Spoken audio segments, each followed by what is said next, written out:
जय श्री राम। आपका स्वागत है आपके अपने चैनल वास्तु गुरु में। आज के एपिसोड में मैं महर्षि वाल्मीकि द्वारा रचित रामायण के किष्किंधा कांड को संक्षेप में आपके सामने प्रस्तुत करने जा रहा हूँ। यह अति पवित्र ग्रंथ संस्कृत भाषा में रचित है। इसे मैं हिंदी में आपको बताने जा रहा हूँ। इससे पहले हमारे चैनल को सब्सक्राइब, लाइक और शेयर करें।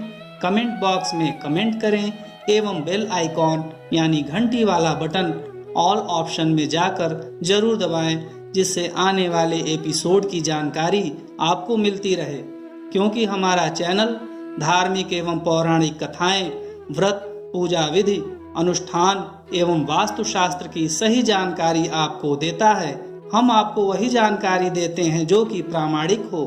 रामायण के सभी कांड की संक्षिप्त कथा हमारे चैनल पर उपलब्ध है, जिसे हमारे चैनल को सब्सक्राइब करके आप इसका रसपान कर सकते हैं।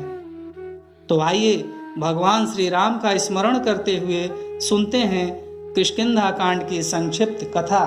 नारद जी कहते हैं, श्री रामचंद्र जी पंपा सरोवर पर जाकर सीता के लिए शोक करने लगे। वहां वे शबरी से मिले। फिर हनुमान जी से उनकी भेंट हुई। हनुमान जी उन्हें सुग्रीव के पास ले गए और सुग्रीव के साथ उनकी मित्रता कराई। श्री रामचंद्र जी ने सबके देखते देखते ताड़ के 7 वृक्षों को एक ही बाण से बींध डाला और दुंदुभी नामक दानव के विशाल शरीर को पैर की ठोकर से 10 योजन दूर फेंक दिया। इसके बाद सुग्रीव के शत्रु वाली को, जो भाई होते हुए भी उनके साथ वैर रखता था, मार डाला और किष्किंधापुरी वानरों का साम्राज्य, रूमा एवं तारा, इन सब को ऋष्यमूक पर्वत पर वानरराज सुग्रीव के अधीन कर दिया।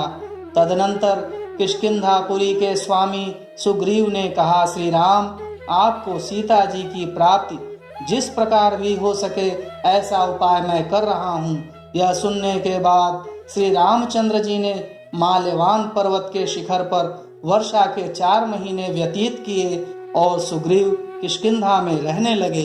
चौमासे के बाद भी जब सुग्रीव दिखाई नहीं दिए, तब श्री रामचंद्र जी की आज्ञा से लक्ष्मण ने किष्किंधा में जाकर कहा, सुग्रीव, तुम श्री रामचंद्र जी के पास चलो, अपनी प्रतिज्ञा पर अटल रहो, नहीं तो वाली मरकर जिस मार्ग से गया है वह मार्ग अभी बंद नहीं हुआ है, अतएव वाली के पथ का अनुसरण न करो। सुग्रीव ने कहा, सुमित्रा नंदन, विषय भोग में आसक्त हो जाने के कारण मुझे बीते हुए समय का भान न रहा, अतः मेरे अपराध को क्षमा कीजिए। ऐसा कहकर वानरराज सुग्रीव श्री रामचंद्र जी के पास गए और उन्हें नमस्कार करके बोले, भगवान, मैंने सब वानरों को बुला लिया है। अब आपकी इच्छा के अनुसार सीता जी की खोज करने के लिए उन्हें भेजूंगा। वे पूर्वादि दिशाओं में जाकर 1 महीने तक सीता जी की खोज करें। जो 1 महीने बाद लौटेगा उसे मैं मार डालूंगा। यह सुनकर बहुत से वानर पूर्व, पश्चिम और उत्तर दिशाओं के मार्ग पर चल पड़े तथा वहां जनक कुमारी सीता को न पाकर नियत समय के भीतर श्री राम और सुग्रीव के पास लौट आए। हनुमान जी श्री रामचंद्र जी की दी हुई अंगूठी लेकर अन्य वानरों के साथ दक्षिण दिशा में जानकी जी की खोज कर रहे थे। वे लोग सुप्रभा की गुफा के निकट विंध्य पर्वत पर ही 1 मास से अधिक काल तक ढूंढते फिरे, किंतु उन्हें सीता जी का दर्शन नहीं हुआ। अंत में निराश होकर आपस में कहने लगे, हम लोगों को व्यर्थ ही प्राण देने पड़ेंगे। धन्य है वह जटायु जिसने सीता के लिए रावण के द्वारा मारा जाकर युद्ध में प्राण त्याग दिया था। उनकी ये बातें संपाति नामक गृध्र के कानों में पड़ी। वह वानरों के प्राण त्याग की चर्चा से उनके खाने की ताक में लगा था, किंतु जटायु की चर्चा सुनकर रुक गया और बोला, वानरों, जटायु मेरा भाई था। वह मेरे साथ ही सूर्यमंडल की ओर उड़ा चला जा रहा था। मैंने अपनी पाँखों की ओट में रखकर सूर्य की प्रखर किरणों के ताप से उसे बचाया, अतः वह तो सकुशल बच गया, किंतु मेरी पाँखें जल गईं, इसलिए मैं यहीं गिर पड़ा। आज श्री रामचंद्र जी की वार्ता सुनने से फिर मेरे पंख निकल आए। अब मैं जानकी को देखता हूँ वे लंका में अशोक वाटिका के भीतर हैं।